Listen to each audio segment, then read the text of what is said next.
Hi అండి, welcome to our channel Bhimavaram రుచులు. ఎలా ఉన్నారు ఫ్రెండ్స్? బాగున్నారా? మేమైతే చాలా బాగున్నామండి. ఈరోజు ఇంకో రెసిపీతో మేము ముందుకు వచ్చాను. అదేంటంటే రూప్చంద్ అండి చేప పేరు. ఈ రూప్చంద్ చేప కిలో చేప అండి. ఇది 3 చేపలు కలిపి కిలో ఉన్నాయి. చిన్న చిన్నవి తీసుకున్నాను. అవి శుభ్రంగా క్లీన్ చేసి ఉప్పు పసుపు వేసి కడిగి పక్కన పెట్టుకున్నానండి ఈ ముక్కలు అవి. ఇప్పుడు దీంతో మనం ఇగురు చేద్దామండి. దానికి కావలసిన ఇంగ్రీడియంట్స్ ఇది ఒక ఉల్లిపాయ అండి, పెద్ద ఉల్లిపాయ. ఇది సన్నగా కోసుకున్నానండి ఇలాగా. కొంచెం కొత్తిమీర, టమాటా, ఇది ఒక 5-6 పచ్చిమిర్చి, 1 ఇంచు అల్లం ముక్క, ఎల్లుల్లిపాయ రెబ్బలు, కొంచెం జీలకర్ర, కొద్దిగా ధనియాల పొడి, ఇదిగోండి 2 ఇలాచి, ఒక 4 లవంగ మొగ్గలండి, పసుపు, ఒక చిన్న స్పూన్తో పసుపు, ఒక 2 స్పూన్లు పెద్ద స్పూన్తో కారం, రుచికి సరిపడ్డా ఉప్పు అండి. ఇప్పుడు ఇదంతా మనం మిక్సీ పెట్టుకుందాం. చూడండి ఫ్రెండ్స్, ఇప్పుడు ఇదంతా మసాలా చేసుకుందాం. ఇదిగోనండి మెత్తగా మిక్సీ పెట్టేసుకున్నాను ఈ మసాలా. అదే మిక్సీ జార్లోకి ఈ ఉల్లిపాయలు కూడా వేస్తున్నాను. ఇది మిక్సీ పెట్టుకుంటానండి. ఇదిగోండి మెత్తగా మిక్సీ పెట్టేసాను. ఇది స్టవ్ వెలిగించి గిన్నె పెట్టానండి. ఇప్పుడు దీంట్లో ఆయిల్ వేసుకుందాం. ఇదిగోండి 3 గంటల ఆయిల్ వేసాను. చేపల కూరలోకి ఆయిల్ ఎక్కువ పడుతుందండి. పచ్చిమిర్చి వేస్తున్నాను.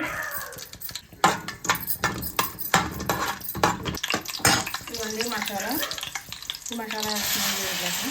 దీనిదాకా వేస్తున్నామండి. స్మెల్ వస్తుందండి. మసాలా వేయగానే నూనెలోకి మంచి స్మెల్ వస్తుంది. ఈ మసాలా కొంచెం వేస్తే ఇంకా మంచి స్మెల్ వస్తుందండి.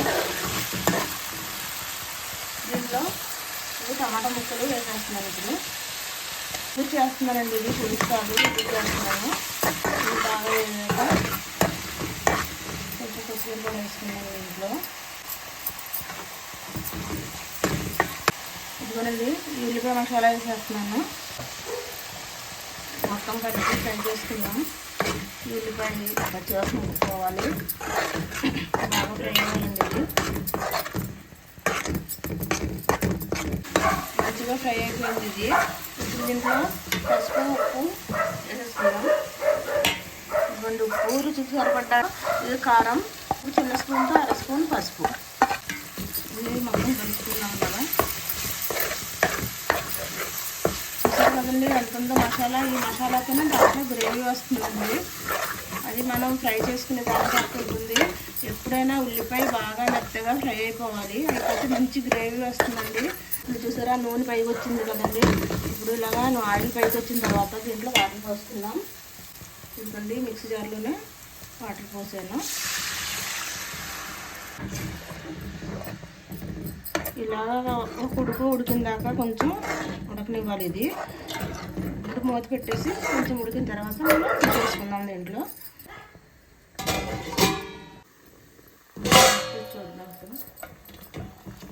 చూడండి ఉడుకుతుంది మంచిగా. మసాలా అంతా ఉడుకుతుంది కదా.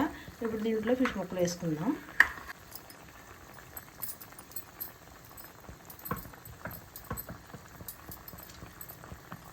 ఇలా ఒక ముక్క అంటకుండా వేసుకుంటే కర్రీ చాలా బాగా వస్తుందండి. చూడండి మొత్తం చేప ముక్కలు వేసేసాను. ఇంక వేసిన తర్వాత అయితే ఇంక దీంట్లో గట్టి అయితే పెట్టకూడదు అసలు.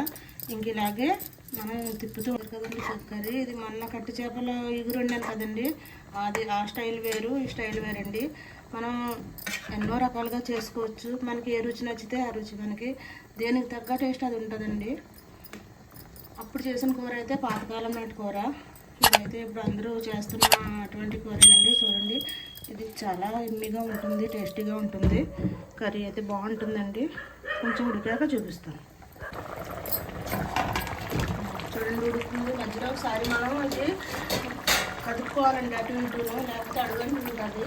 దానికోసం ఒకసారి చూపిస్తున్నాను. ఈ కూర అయితే సరిగ్గా 20 నిమిషాల్లో అయిపోద్దండి. మనం ముందు పెట్టిన కాడ నుంచి కర్రీ అవడానికి ఒక 20 నిమిషాలు టైం పడుతుంది. చాలా గమ్మున అయిపోతుందండి. చూసారు కదా గ్రేవీ వేసిందంతా ఒక ఉల్లిపాయ. చూడండి గ్రేవీ ఎలా వచ్చిందో. అలాగే మనం ఫ్రై చేసుకున్న దాన్ని బట్టి గ్రేవీ వస్తుందండి కర్రీకి ఎప్పుడైనా సరే. ఇప్పుడు ఉప్పు చూసుకుందాం. కొంచెం ఉప్పు పడుతుందండి. చూడండి కొద్దిగా ఉప్పు వేస్తున్నాను. ఉప్పు వేసుకున్నాం కదా, మరొకసారి మనం ఇలాగా కుదపాలి దీన్ని. ఎందుకంటే గట్టి పెడితే ముక్క ఇడిపోద్దని ఇలాగ ప్రతిసారి చేపల కూర ఇలాగే వండాలి. కొంచెం ఉందంటే కొంచెం ఇదిలాగా మూత పెట్టేసుకుందాం. ఒక 5 నిమిషాల్లో అయిపోతుంది. ఇదంతా కర్రీ రెడీ అయిపోయింది. మంచి స్మెల్ వస్తుందండి కర్రీ. ఇది చాలా సూపర్గా వచ్చింది. చూసారు కదా, దీంట్లో ఒక ఐటెం వేయాలండి. అదేంటో చెప్తాను ఇప్పుడు. ఈ చేపలు పొద్దున్న తీసుకొని నేను చేసి ఫ్రిడ్జ్లో పెట్టానండి. టైం కుదరక నైట్ చేస్తున్నాను. ఇప్పుడు ఫ్రిడ్జ్లో పెట్టాను కాబట్టి కూర ఎలాగా మారుతుంది ఫ్రిడ్జ్లో పెట్టిన చేప. దాని మూలన మనం కొంచెం నిమ్మకాయ 2 చుక్కలు దీంట్లో వేసుకుంటే ఈ కర్రీ ఫ్రెష్ పొద్దున్న వండుకున్న కర్రీలా ఉంటుందండి. అప్పుడప్పుడు చేసిన చేపలు వండుకున్న కర్రీలా ఉంటుంది. ఈ 2 చుక్కలు నిమ్మకాయ అండి చాలా రుచినిస్తుంది కూరకి. అలా వేసుకోవాలండి. అప్పుడప్పుడు చేసి వండుకున్న చేప అయితే అవసరం లేదు. ఒకళ్ళు 1 రోజు 2 రోజులు ఫ్రిడ్జ్లో పెట్టుకొని కొన్ని ముక్కలు వండుకుంటారు కదా, అలాంటప్పుడు కూర కొంచెం తేడా వస్తుంది. ఆ తేడా వచ్చినప్పుడు ఈ నిమ్మకాయ 2 చుక్కలు వేసుకుంటే కర్రీ ఎమ్మీగా ఉంటుంది. ఇప్పుడు దీంట్లో కొత్తిమీర వేసేస్తున్నాను. కొత్తిమీర వేసేసి స్టవ్ ఆఫ్ చేసుకోవచ్చండి. ఇంకా మూత పెట్టేసి స్టవ్ ఆఫ్ చేసేస్తున్నాను. ఇదిగోండి స్పైసీ చేపల ఇగురు రెడీ అయిపోయింది. ఈ రెసిపీ కనుక మీకు నచ్చినట్టయితే like and share, subscribe, bell icon click చేయండి, కామెంట్ చేయండి. మేము చేసే ప్రతి రెసిపీ అందరికంటే ముందు మీ వరకు వస్తుంది. మరిన్ని మంచి రెసిపీలతో మరో వీడియోలో కలుద్దామండి. బాయ్.